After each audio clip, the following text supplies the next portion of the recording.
Hello, hello, hello po mga kalingap. Ayan, panibagong reaction video na naman po ang inyong matutunghayan sa araw na to. At ang aking re-reactionan po mga kalingap ay ito po, no, itong bagong segment ni Mikoy, itong Mi Chris, no? At ano ba, no, may naririnig tayong mga, syempre may mga comment, no, na medyo hindi daw nagustuhan ng iba. Kasi nga daw po ay si Krista ay medyo bata pa at hindi bagay kay Mikoy. Pero ito lang po, no, hindi ibig sabihin na vlog sila as i-love team na agad, no, ila-love team agad. Ang ano naman po dito, no, i-clarify naman po na talaga ni Kalingap na Rab na it's a tandem lang, no, wala mo, kayo talaga advance kayo mag-isip. Tandem muna, no? Kuya-kuya, kumbaga. Hindi agad na love team. May nabasa kasi tayong mga ibang mga comment na medyo, syempre, no, concern lang din sila kay Krista, no? Concern lang din sila. Kasi medyo nga bata pa si Krista. For me naman, ito ay wala namang masama sa atin, no? Sa akin, for me. Hindi ba siya masama?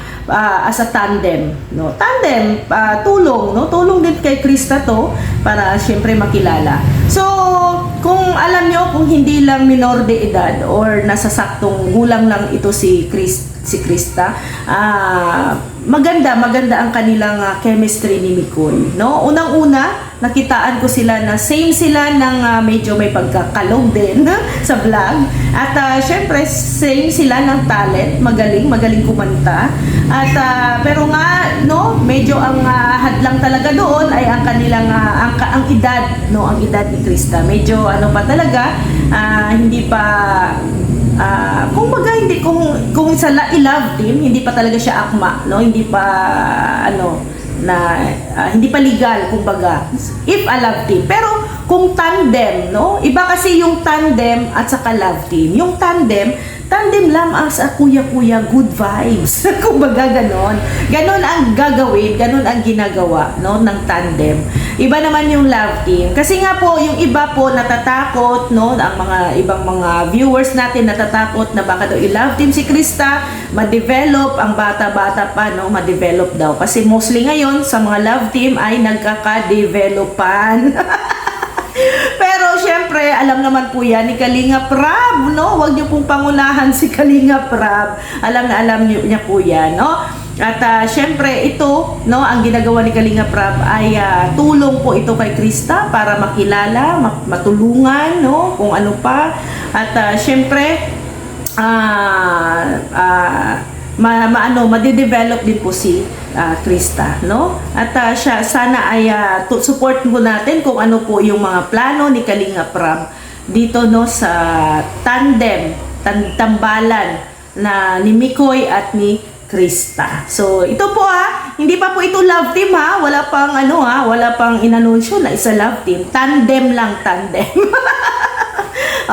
Huwag tayong manguna. So ito po, no, dito ko nagustuhan yung kanilang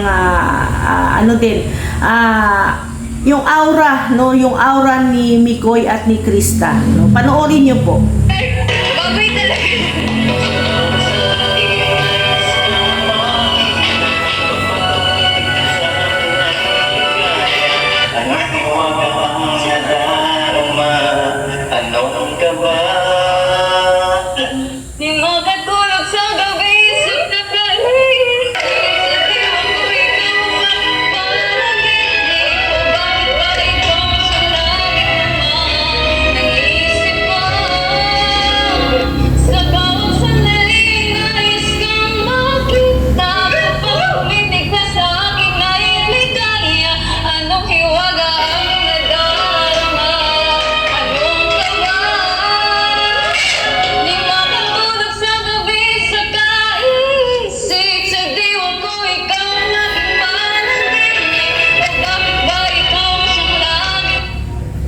So yan, no.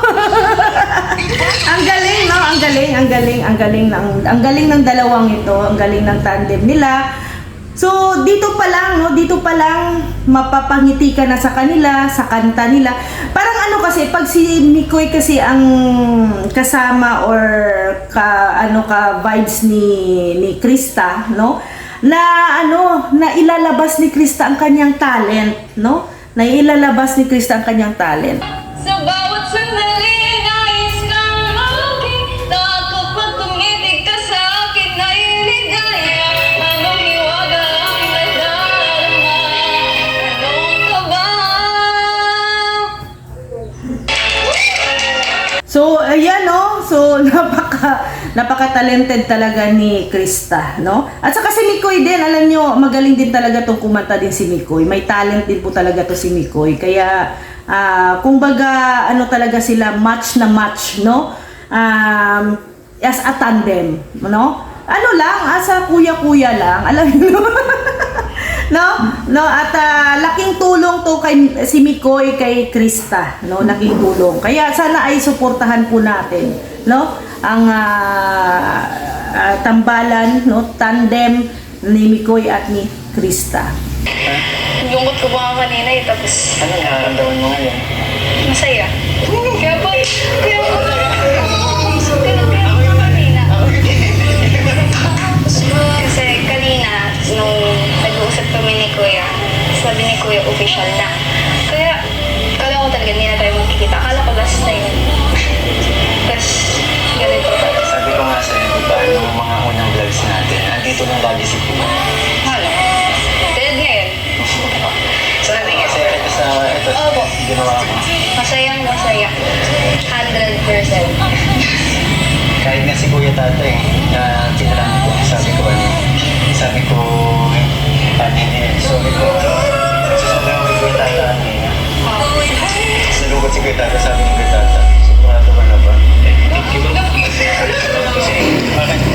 Kasi parang feeling ko po na may problema ka po. Kasi po ba, nagkaroon ng nahati yung supporters. Ano ka ba? Wala namang may kagustuhan. Tsaka kaming mga layunin namin is mga tulong. Hindi naman para kung ano lang eh. So, ito yan ang goal namin eh, makapagpasaya. Tulad eh, nararamdaman mo. Happy na din kami doon dahil yun, sa nararanasan mo. Isa na din ako sa nagiging masaya para sa inyo.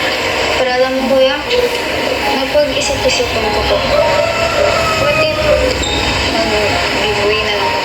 Parang magpaubayo na lang po kay Ate Ida. Kasi, Ano ka ba? Hindi, huwag mo isipin yun. So ayun nga, no, kasi nga mayroon ngang yung medyo dalawa kasi ang nagiging tandem ni Mikoy, no, si Eden at saka si Krista. So yung una medyo maraming na dismaya yung make din nga kasi nga sa dulo doon ay it's a prank, no, na prank. At ito naman kay Krista, although mayroon din, no, totoo naman yung sabi ni Krista, medyo talaga nahati din ang supporters, no, ng mayroong Miss Den, Mick Den, mayroon ding Mick Chris, no, kung baga ganon. So, pero sabi nga ni Mikoy, maganda din yung sabi ni Mikoy na wala yun, no, dito sa Kalingap walang, kumbaga hindi tayo nag-iisip ng hati-hati. Hanggat nakakatulong, hanggat napapasaya, nagkakaroon ng good vibes, ay support, no, doon tayo. No, tama naman yung talaga, no, tama naman talaga yung ganon. Doon tayo magfo-focus, no, na hanggat napapasaya, hanggat nakakatulong, hanggat nagkakaroon ng good vibes, no, nawawala yung problema natin, doon tayo. Huwag tayong magkakaroon ng gagawa ng sarili nating problema. Di ba? Pero dito, no, kay Mick, no, kay Mick Silog, kay Mikoy, kung saan siya, kung dalawa, kung may mag-Mick din siya o mag-Mick Chris, okay, walang problema, no, hanggat si Mikoy ay nakakatulong sa dalawang beneficiary, walang problema po yun, no? At basta kaya lang i-handle, kaya lang gawin, no, ni Mikoy ang kanyang trabaho. Pero kami as a Team Brooks, no, todo support din po kami kay Mikoy, no. Syempre kasamahan yan o kaibigan yan ni Kalingap Dan. Support natin yan.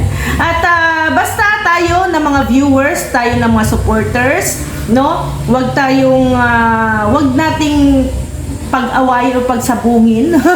Huwag tayo mag-away-away, no, dahil nga lang sa iba-iba ang ating mga sinusuportahan.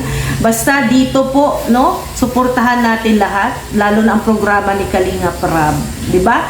So dito sa mga nagwo-worry sa Mick Chris, no, nagwo-worry, dami kasing nagwo-worry. Huwag po kayong mag-alala, alam po ni Kalingap Rab ang kanyang ginagawa, no, tungkol dito. Alam din po ni Mikoy ang kanyang trabaho. At dito po, no, ay tandem nga lang, no, tandem good vibes, no, magbibigay lang ng good vibes ang Mick Chris sa inyo. Kung ito ay magiging tuloy-tuloy man na Mick Chris. At kung sa Mick din naman, kung ito ay maging tuloy-tuloy, no, support din po natin, no, hanggat kaya, hanggat kung sino ang sinusuportahan ng Kalingap, support natin yun, no. So maraming salamat. Kung sa mga hindi pa po nakapanood ng full video na to, puntahan nyo po sa channel ni Kalingap Rab.